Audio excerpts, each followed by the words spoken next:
Welcome to the Business of Story, where we connect you with the leading minds in the art of business storytelling. Learn from best-selling authors, Hollywood screenwriters, makers, content marketers, and brand raconteurs on how to craft and sell compelling stories that sell. The Business of Story is brought to you by Oracle Marketing Cloud, helping businesses use the latest marketing technologies to tell their stories and connect with their customers. Emma, which provides innovative email marketing tools and services that drive brilliant results. Act Content Management Software, organizing all your prospect details in one place so you can prioritize your day and market more effectively. And by Convince and Convert, digital marketing advisors and counselors to leading brands and organizations worldwide. Convince and Convert helps you gain and keep your customers online. Here's your host, Park Howell. Hello, everyone. Welcome back to Business of Story. I'm Park Howell, and I am tickled that you are here with me today.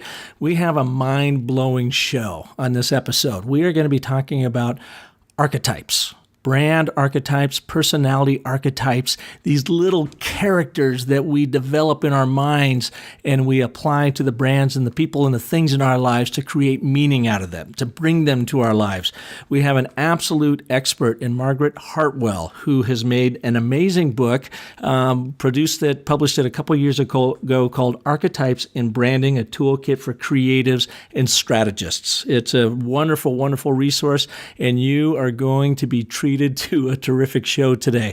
We are going to study a few things. Why is archetyping so important in business, and to understand where our brand gets authentically positioned in the marketplace, and how as business leaders we can use archetypes to help set the vision, mission, and express that through our communications.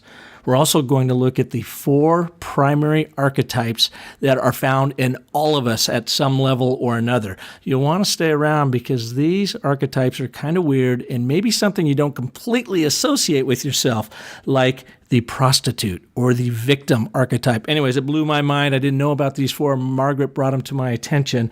So without further ado, let's jump into this and let's see how we can help you use archetyping, brand archetyping, to bring some humanity to that professional services firm and B2B marketing that you're working with out there. Let's begin. Here we go with our show. Margaret, welcome to Business of Story.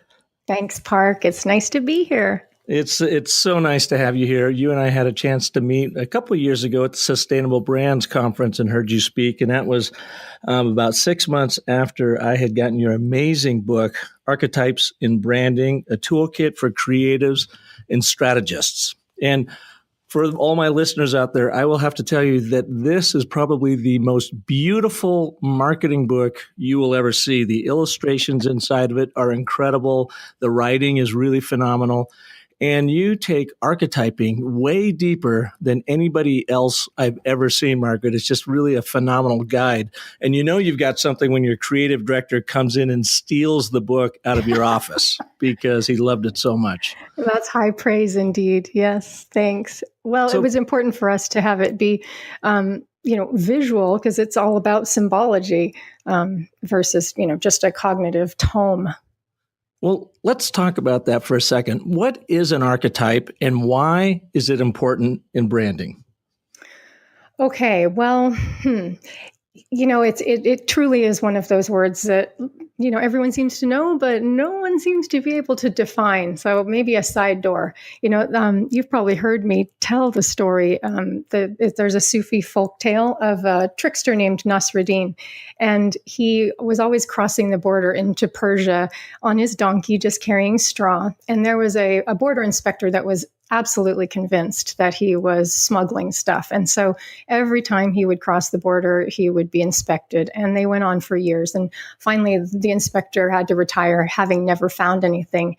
And he was still ruminating on this. But he saw the trickster Nasruddin sitting in a marketplace one day, and he decided he would put himself out of his own misery. And he went up to him and asked, so won't you please tell me what you've been smuggling? I'll never rest until I know.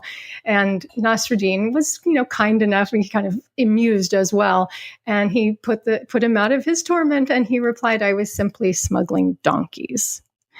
So, yeah, I love it. donkeys. Smuggling donkeys. Yeah, so yeah, I think it was the How conference where we actually saw, archetypes are donkeys, but essentially archetypes are like the donkeys. They are just the signs and symbols and themes of our lives that are hidden in plain sight. So, archetypes, when I have studied them, go back to Carl Jung, Swiss psychologist. Yeah. And he identified these 12 primary archetypes that he found in human beings. And I guess the best way I could describe them is kind of personality types. And I don't know that takes it deep enough. But how would you describe an archetype? And again, why is it important in business? Sure, of course. Well, so yeah, I mean, Jung's work, every application of archetypes in every different field is really an evolution from Jung's work, as you point out. And he identified 4 originally, and then 7. And these 12 that have become kind of the generally accepted 12 in branding are actually the work of Carol Pearson and Margaret Mark. But backing up to the original question, C.G. Jung said that archetypes they're actually pieces of life itself, that they're images, again, from the collective unconscious that are connected to the individual by the bridge of emotions. So we see these reflected in mythology, sacred texts, folklore, art, popular culture, and they also are universal. So they cut across all the limiting factors such as age and race and religion, gender, etc. Can you give us an example of that? Kind of that symbology that cuts across that? Well, sure. I mean, I guess one of the most kind of ubiquitous symbols, it comes from religion. Of course, we have in the collective unconscious an association with the cross and what that meant. So when we see the cross, it's really, just two lines that cross. But what it usually means is a meeting of 2 worlds, a duality. There's a aspect of martyrdom that comes up with it, and sacrifice. And there's generally a deep emotion that gets triggered whenever people who believe in the power of the cross experience or see it. So I mean, it's everywhere. All the Celtic symbols that we see, many of the Taoist symbols as well, all represent things that are universal to humanity, the experiences that humanity has. I guess I think for me it's important that to understand that archetypes aren't really known directly, because they're kind of like the magnetic filings in that science experiment that you used to do back in school, where they were on top of a piece of cardboard and the magnet was underneath. Well, the archetype is the energy that creates this coherent pattern of the filings. And then like the magnet is really like the source, the collective unconscious. So we don't really know them directly. Again, we see them reflected in these behaviors and metaphors. Really, they have an incredible, use in business, as you point out, and in brands. And I mean, I think there's 3 big reasons. First off, not to be a mercenary or anything, but they increase the bottom line. Brands that have a strong archetypal identity have been shown to positively influence a company's real asset valuation by 66%.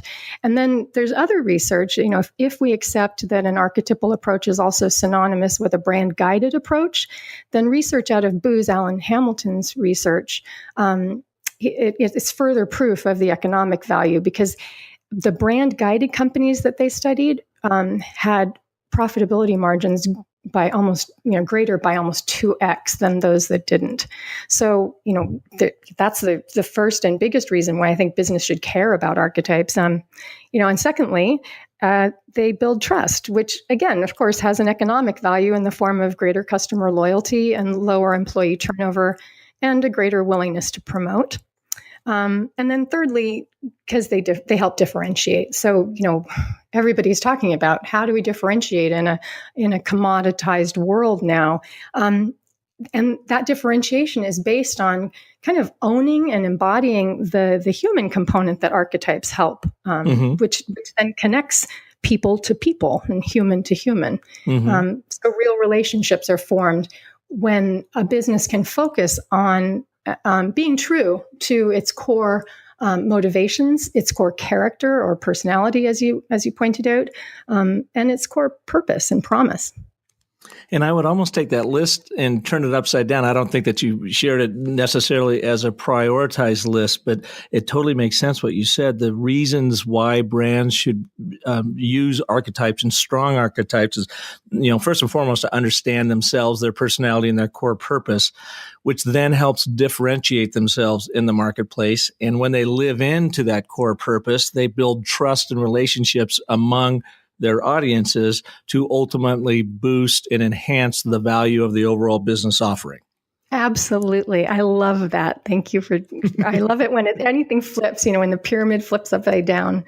It's great. Yeah. Well, in your book, I go back to, because when we are doing branding and brand strategy through our story cycle process, I do lean heavily on the 12 primary archetypes.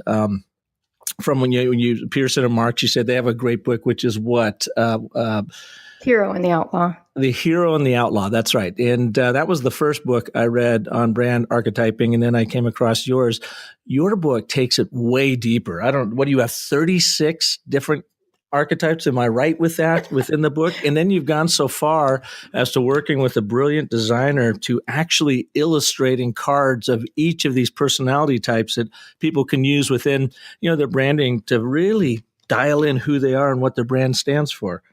Sure. Well, yeah, I mean, what we wanted, it's kind of like Goldilocks, you didn't want too few or you didn't want too many. And so, of course, working with the seminal work of The Hero and the Outlaw, we took those 12 and then fleshed them out into families. So actually there's 60 cards in the book that allow for a little bit more nuance and also it's funny, again, archetypes, this word that seems to have tipped. And as with anything that tips, unfortunately, some of the words that we use start to take on too much of a shorthand, and they almost become limiting. And so we saw that, say, with the lover, because that maybe you wanted something a little bit more nuanced, or with the child, it's a different side of the innocent. So if a brand wanted something that was a little bit more unique to them, we wanted to give them a guide for really how to flesh it out. But Jung said there are an unlimited number of archetypes. So we're constantly in our work at Amplify, we're always coming up with kind of different other nuances. And one that I think has been really important that a lot of people are using now is the revolutionary. So it even moves on from Pearson and Marx Outlaw to, our kind of rebel to revolutionary, which takes on another nuanced quality of bucking the system, thinking for oneself, making positive change and impact in the world. Mm-hmm. Well, let's go through a couple of brands out there and let's talk about their archetypes, just kind of as an example per se. Okay. So let's take quick serve, McDonald's. And, when you said earlier about that archetype, that symbology that runs across all cultures. And I think of all brands, of course, the Golden Arches has that symbology that plays across all cultures. But if you compare the Golden Arches and McDonald's with Chipotle, for instance. Yeah. Well, let's play the name that archetype game. Yeah. Let's do that. Okay, well, so McDonald's for me is pretty, straight in the everyman or every person camp. It's all about accessibility and it's very friendly. There's no pretense around it. It's economical. So everyman, it just screams of that. You agree with that? Mm-hmm. Yeah. Yep. And for me with Chipotle, the founders, really had a mission with Chipotle to move fast food on into, good food and sustainably sourced food.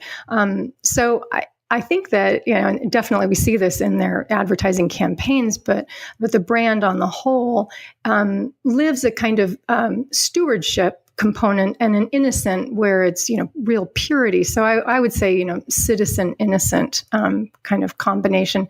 And with the side of what I was talking about earlier, revolutionary, of wanting to change the way that we think about food and how it's an energy source for us. So it's got, that educational component too. Mm-hmm. All right, let's try another one. Okay. These are much more closely connected. Coke and Pepsi. Oh, geez. Yeah. I know it. That's a difficult one to really work a differentiation through. But yeah, well, what do you think of the new "Taste the Feeling" tagline? Where do you think they're headed with that? I don't know. I think maybe it's the millennial co-creation ethos. You hear everyone walking around these days. I feel like this is happening, and I feel like that is happening, and I think like this. I'm just wondering if they're capitalizing on that word "feeling" that just seems to be imbued in every third sentence. I don't know. Right. I don't know. It amuses me too from the synesthesia component, like taste the feeling, like literally or figuratively. I'm not sure.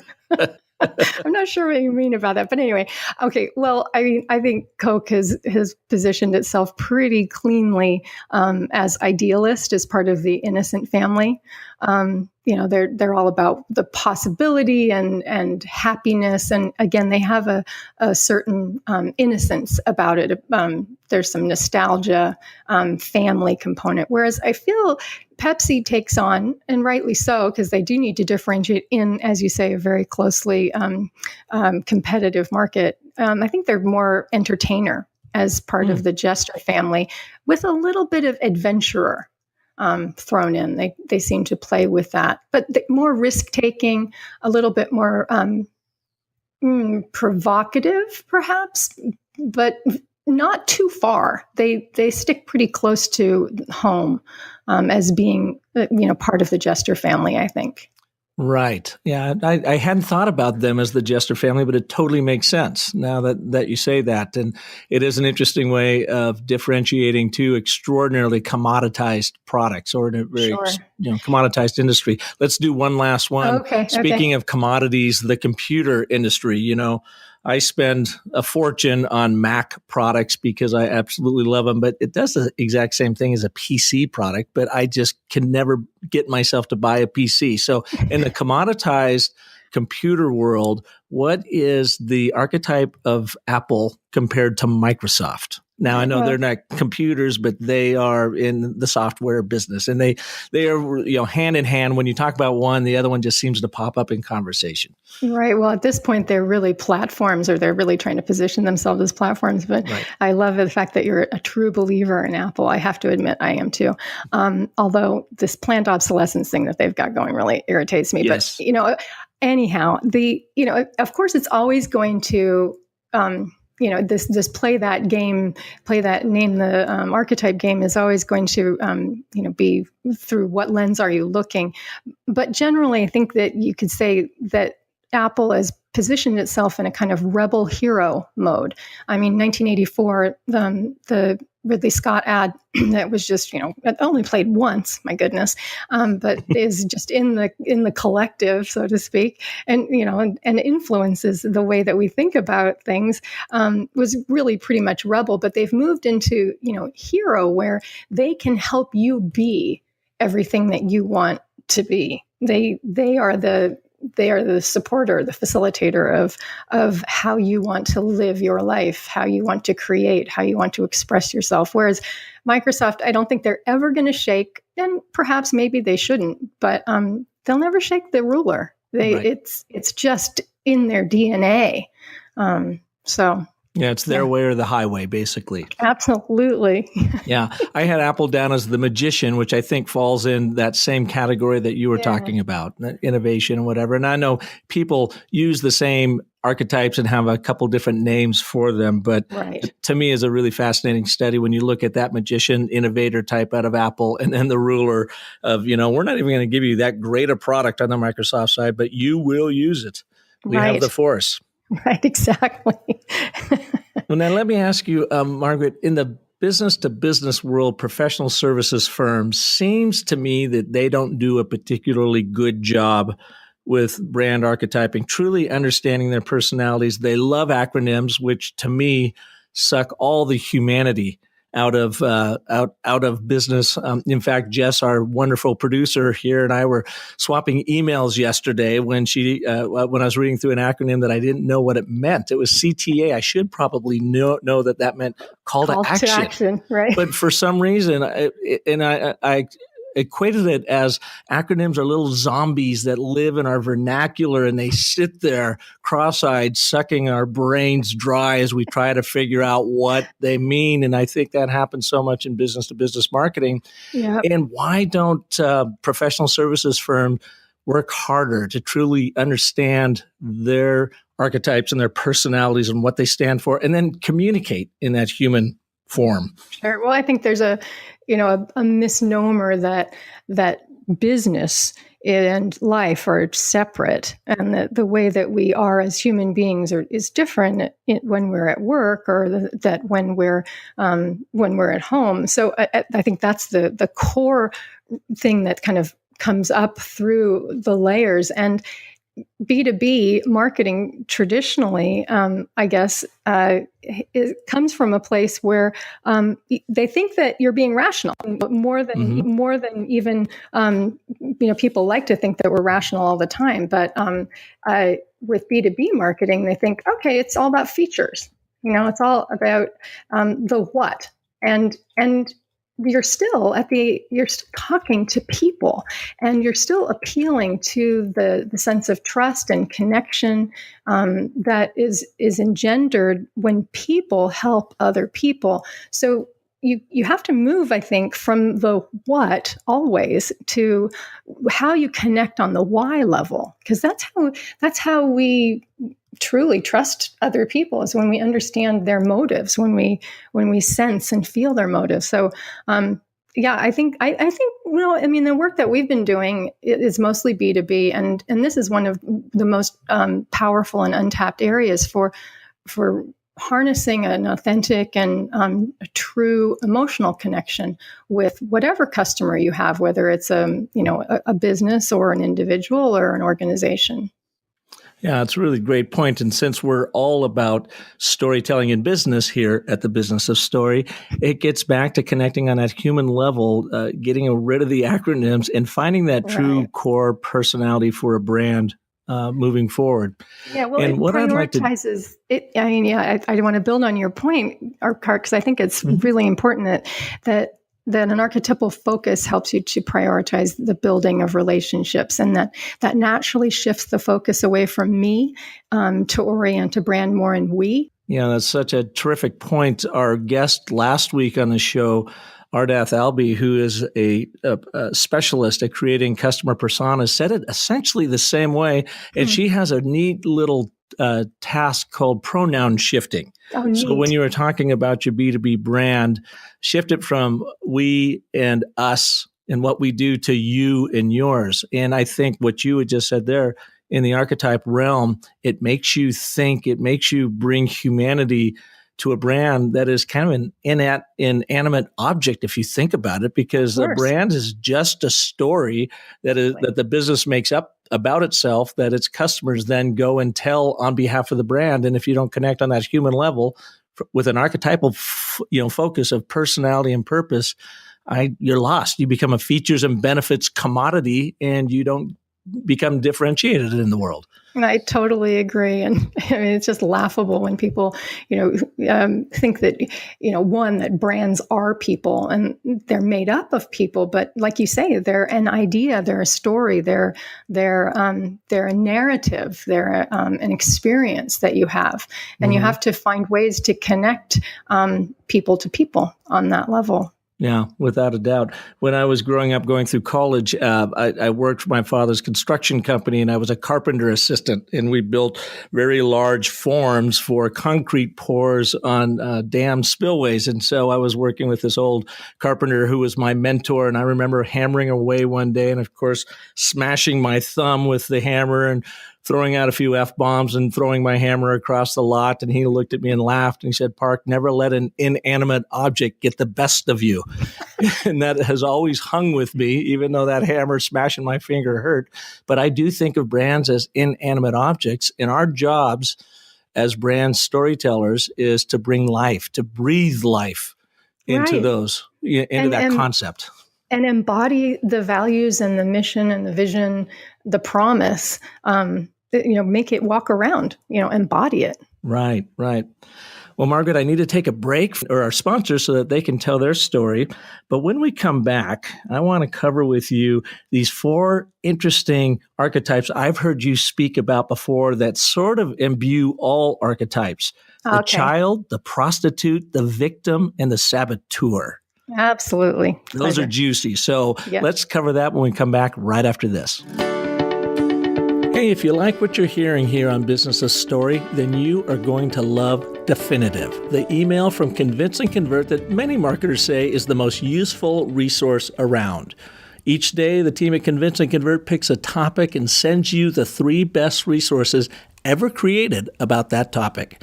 It's topical, it's timely, it's useful, so go to definitivedigest.com and subscribe for free right now. Hey, I've got a question for you. What's the best call to action button color on your website? Yeah, you probably didn't see that one coming, did you? Well, what's the best shape and sizes of your CTA buttons? And what copy gets more clicks? These questions have interrupted my sleep patterns for weeks now, until I downloaded a helpful new email marketing guide from Emma called Why We Click: The Psychology Behind a Great Call to Action. You'll learn how applying just a little bit of brain science can transform your CTA buttons into small but mighty conversion powerhouses. It covers the button color, copy, and placement that helps skyrocket click rates. Check it out at myemma.com/click. Emma helps marketers everywhere send smart, stylish email newsletters, promotions, and automated campaigns, and to help us all rest a little easier knowing our email marketing is doing its job. So check out their new publication at myemma.com/click. Welcome back to Business of Story, and my wonderful guest today, Margaret Hartwell, a brand marketing specialist, an archetype specialist, and the co-author of Archetypes and Branding, a toolkit for creatives and strategists.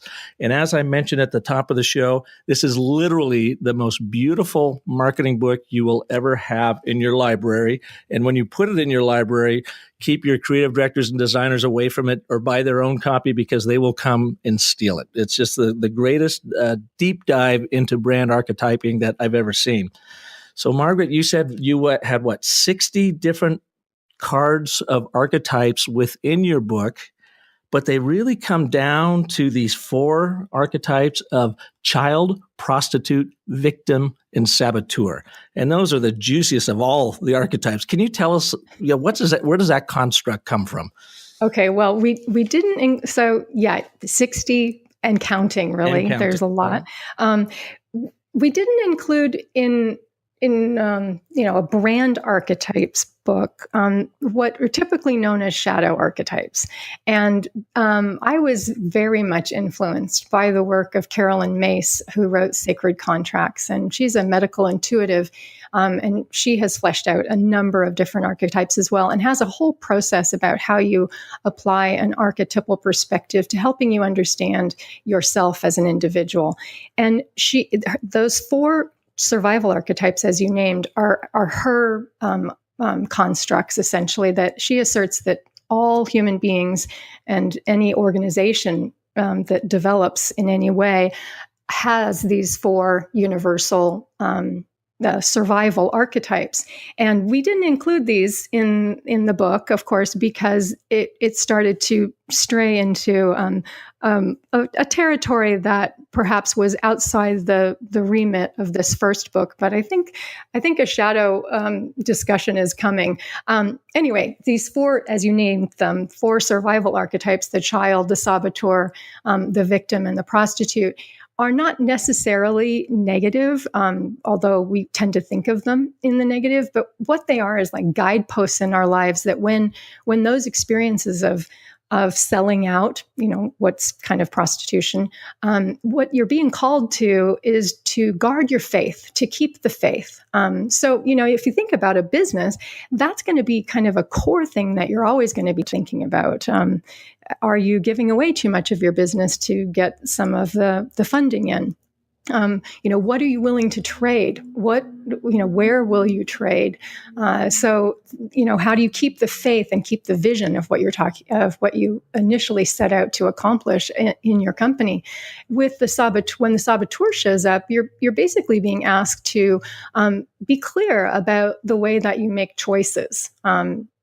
Known as the guardian of choice, it's always going to come up because we'll undercut ourselves without even knowing it a lot of the time.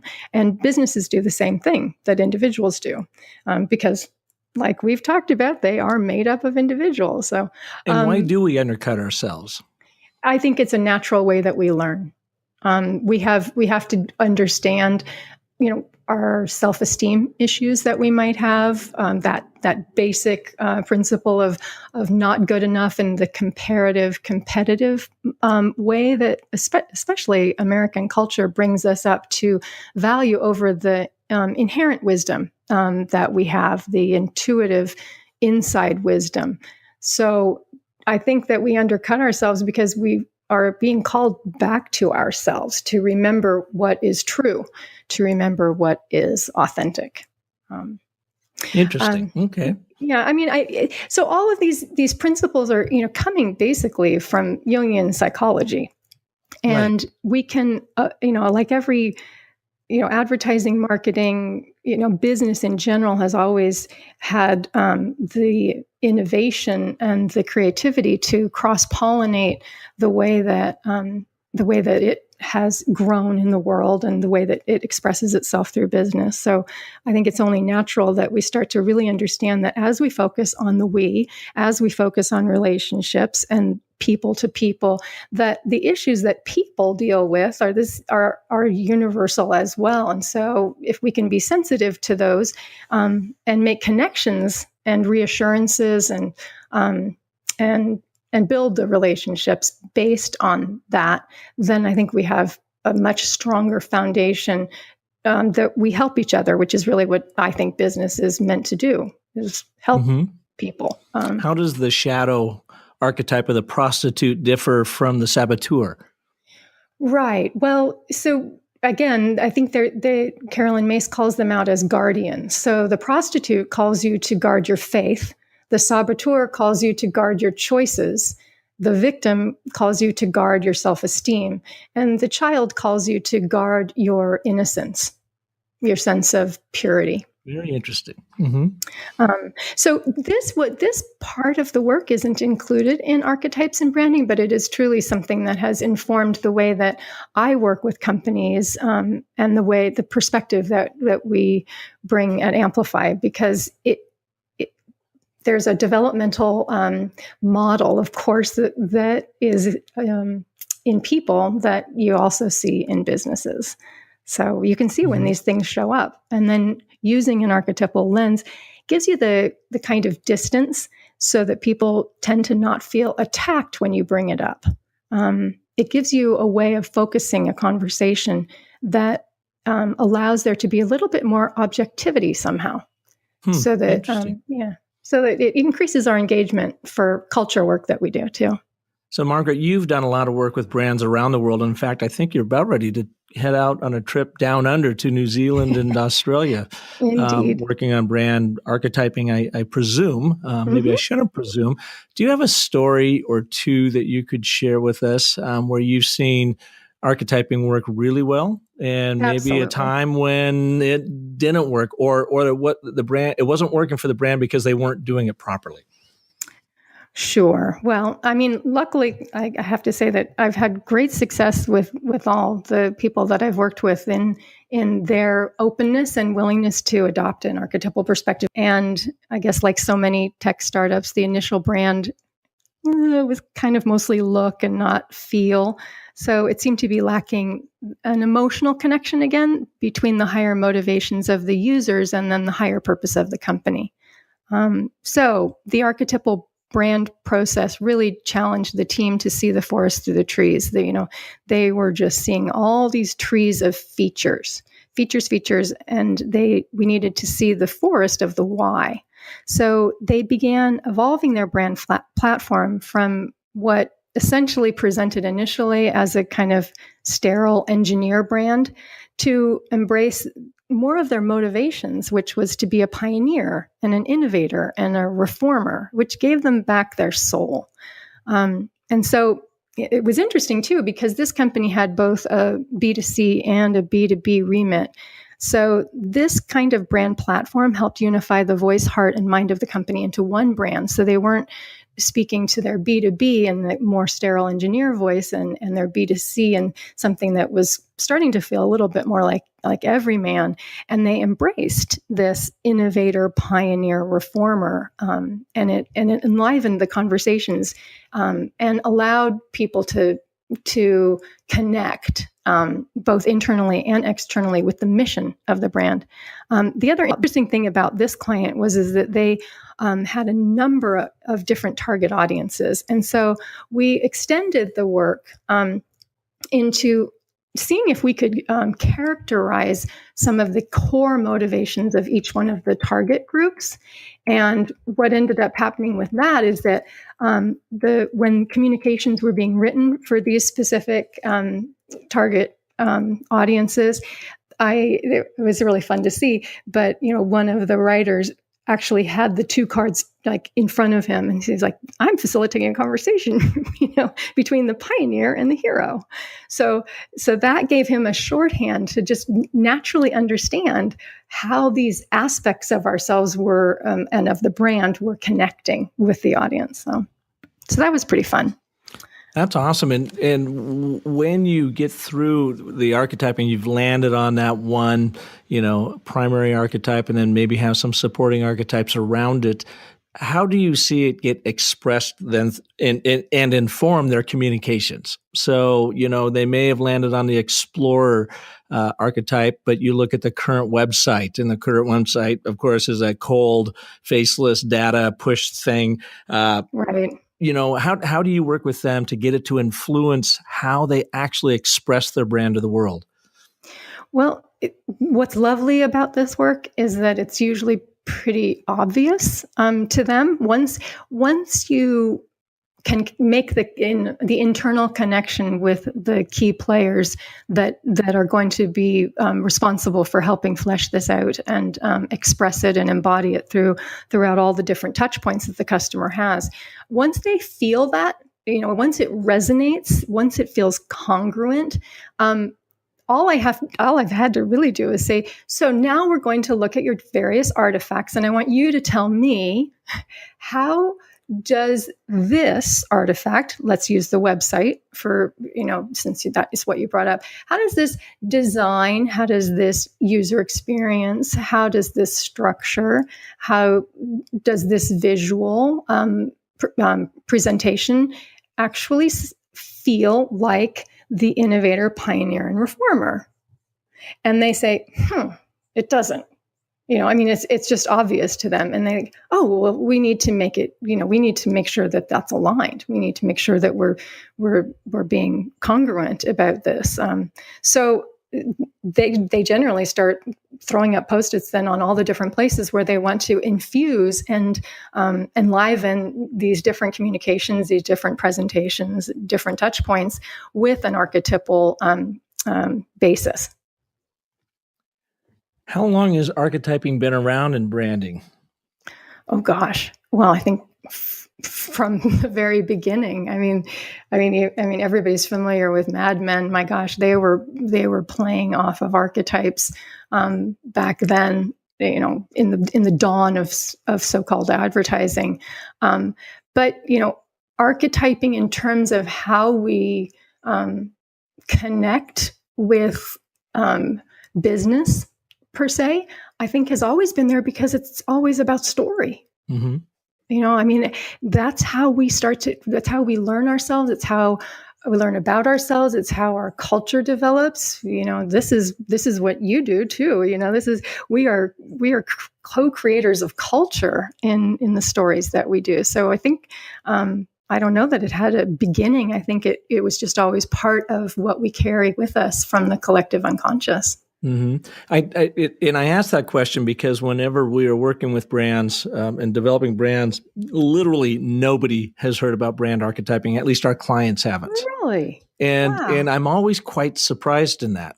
And I'd say even half the room don't even know about Jung and what he did with it, but just it's not that big a deal. But what I'm surprised about is that across ages too, that this type of thing, even when I talk about Joseph Campbell and the hero's journey, and where that intersects with the psychology of archetyping, I will be lucky if in the room maybe 5% of the hands go up saying that they're aware of this or know of it.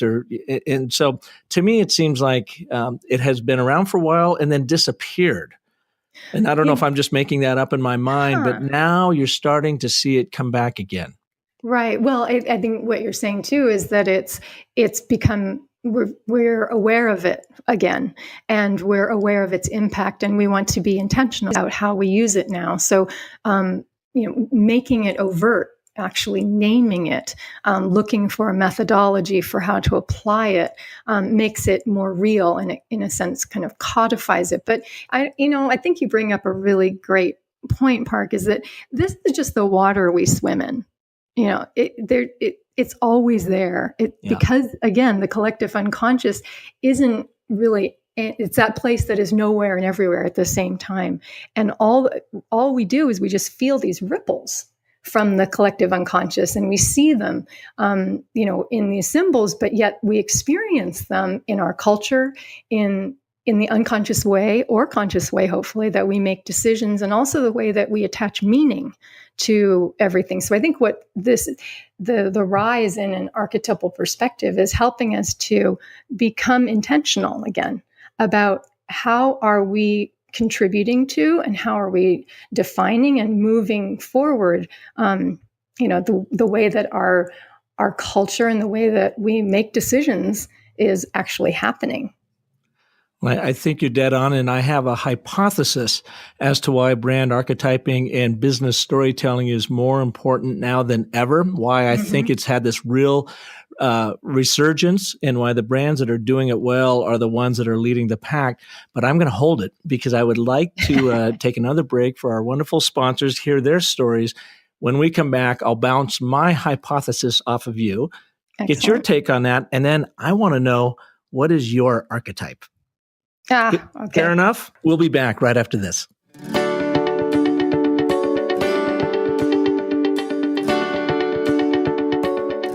Are you keeping track of sales leads in a spreadsheet? Or worse, Post-it notes all over your desk? Well, there's a better way, and it doesn't involve spending a fortune on complex CRM software. For over 25 years, ACT has been the #1 best-selling contact and customer management software. It's super affordable and easy to use. ACT helps individuals, small businesses, and sales teams organize prospect and customer details in one place. It helps market products and services more effectively, and most importantly, ACT drives sales. So try ACT free for 30 days by visiting actstory.com and sign up for a chance to win a pair of Bose Quiet Comfort 20i acoustic noise canceling headphones, a $299 value. Again, that's actstory.com. Did you know that on average, each of us sends around 10,000 emails each year? And what does each message include? Well, an email signature, right?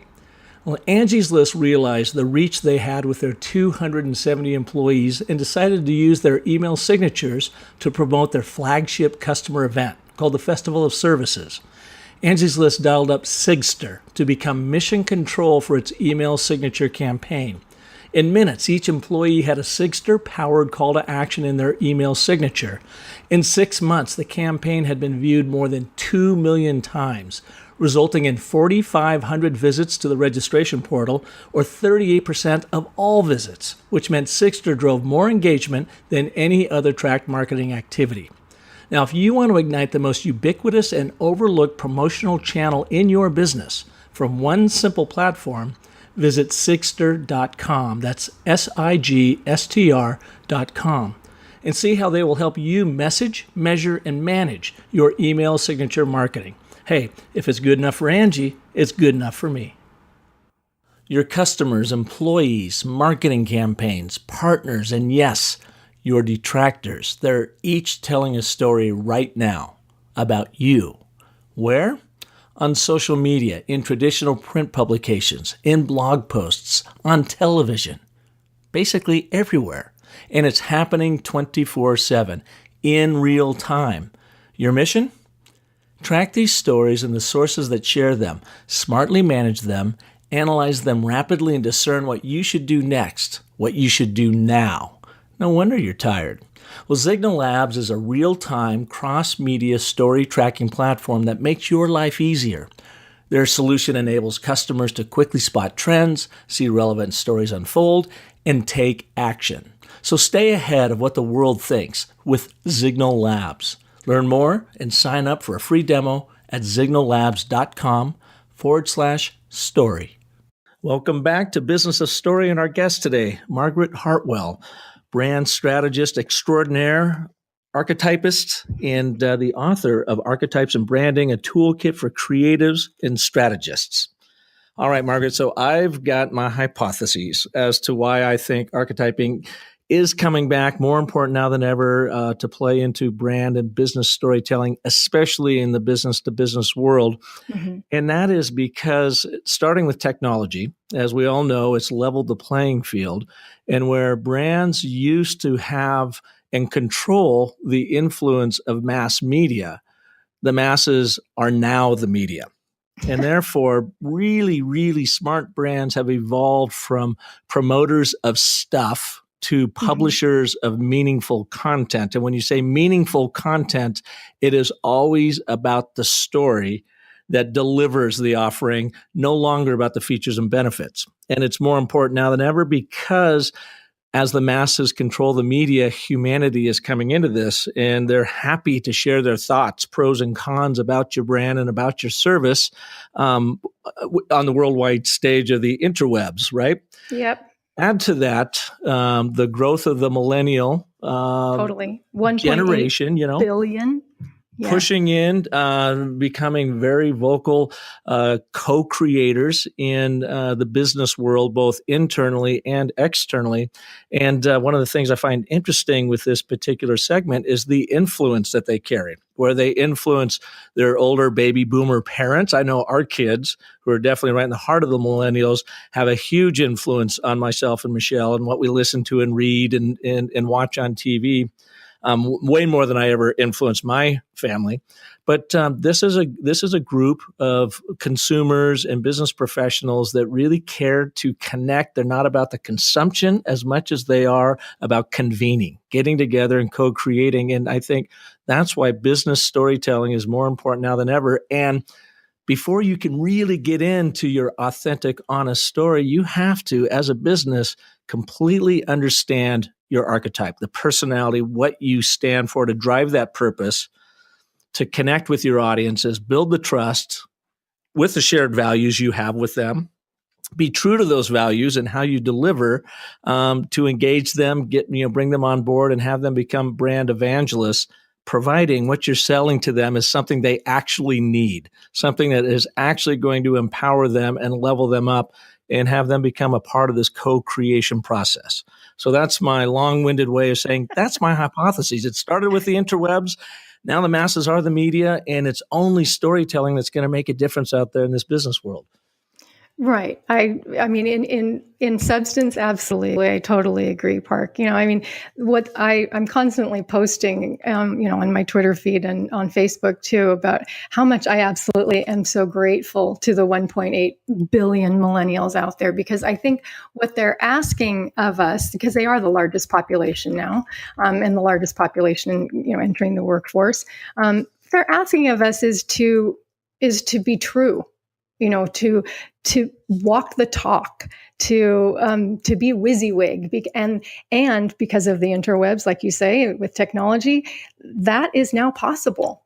Because of a peer-to-peer recommended review access. There's an easy way for people to either express their promotion or their disdain for the activities and the ways that companies are behaving. So I think what we're also seeing is that companies, as you know, you always ask, is it chicken or the egg? What's driving it first? Is the media creating the culture, or the values changing the media? And I think it's, of course, a both and, just like every good improv game is, that there is a co-creative element that is happening here, where we recognize that the push way of domination or trying to control people no longer has a place, and that it is kind of, not to get all, fist in the air activist about it, but it is kind of like power to the people. We have that power now. And so because of that, we also have too much noise in the channel.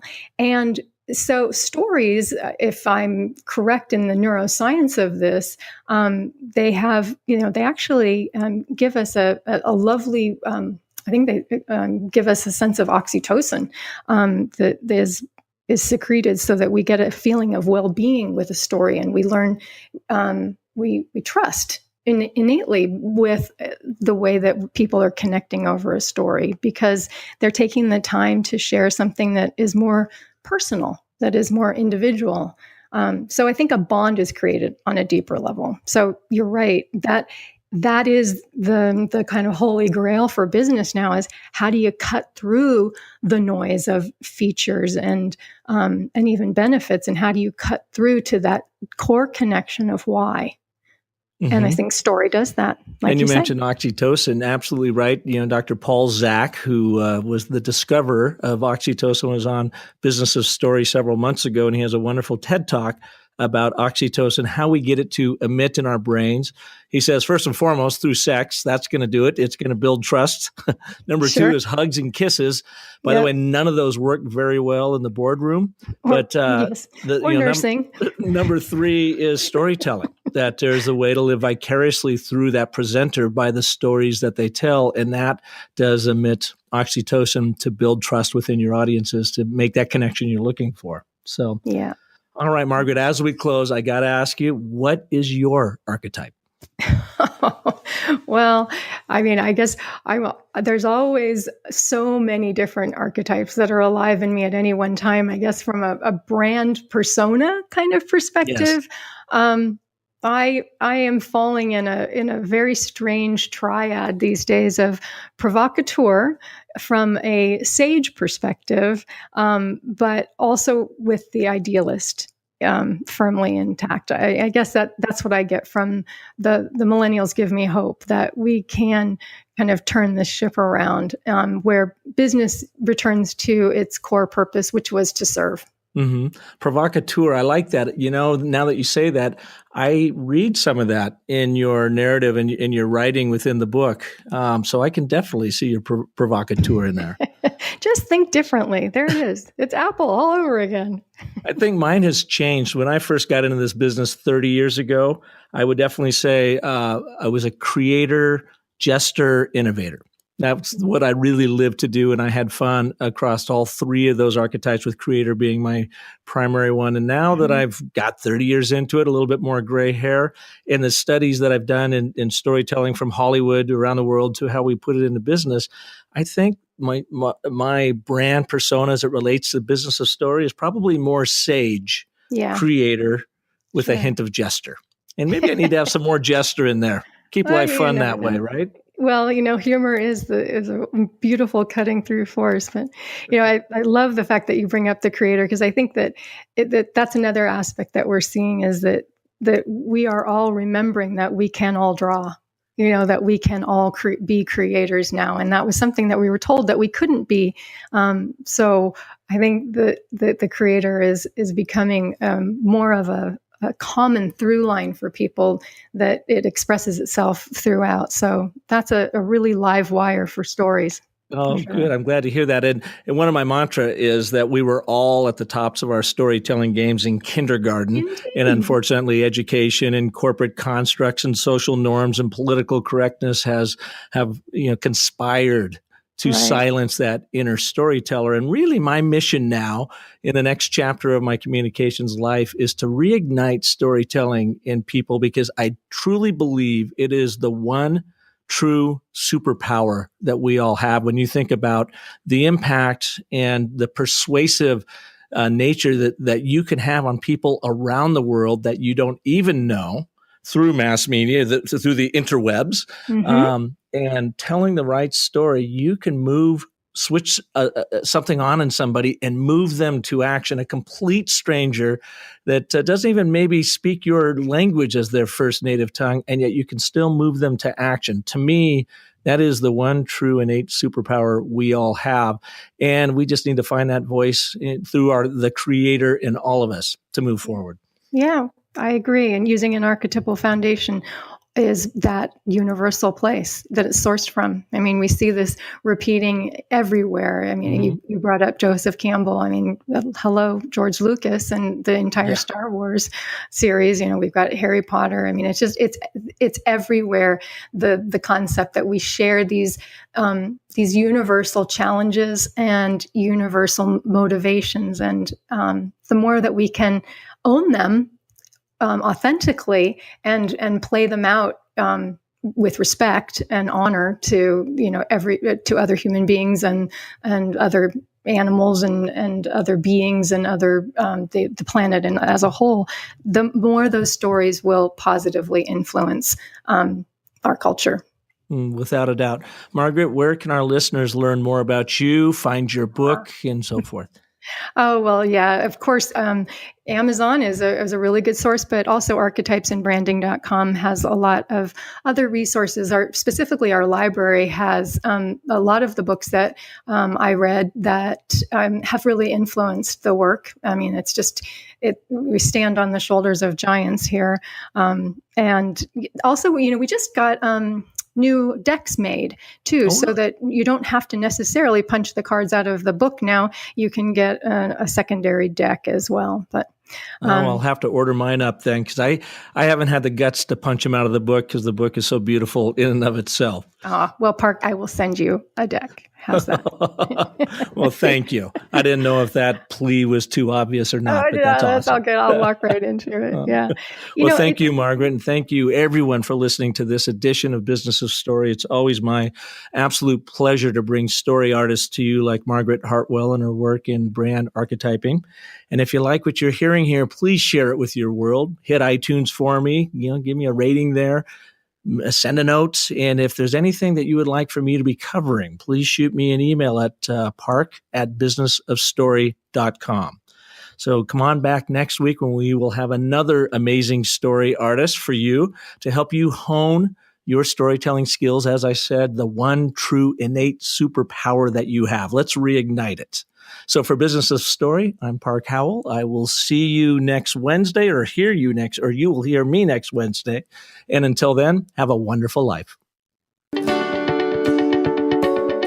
Thanks for tuning in to The Business of Story. Don't forget there are terrific free storytelling resources for you at thebusinessofstory.com, where you'll also find the complete show archive. The Business of Story is sponsored by Oracle Marketing Cloud, Emma, ACT, and by Convince and Convert, and is produced by Convince and Convert Media. Find more great shows like The Business of Story at marketingpodcasts.com, the first search engine for marketing podcasts.